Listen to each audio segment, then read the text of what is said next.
Hukukul valideyni çoң күнә емес, ата-ененен наразы кылган çoң күнә емеспі? Жаштар, намазға бекемсің машалла, даватқа бекемсің. Ата-енең разыбы?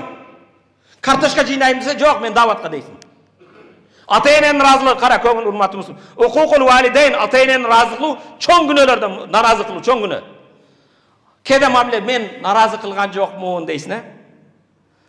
Ата-енеңе алайып қарайсың ғой. Сөзі жақпайды.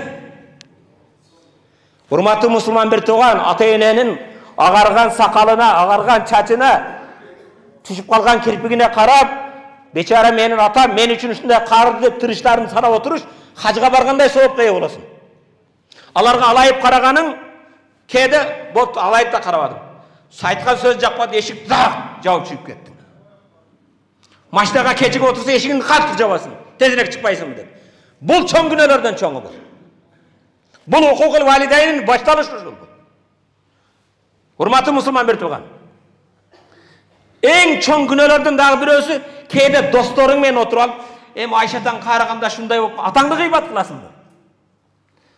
Keçirесің кәмпір Ayşe'нен қарағанда шындай, аялың айтасың. Енеңді ғибат қылып атасың.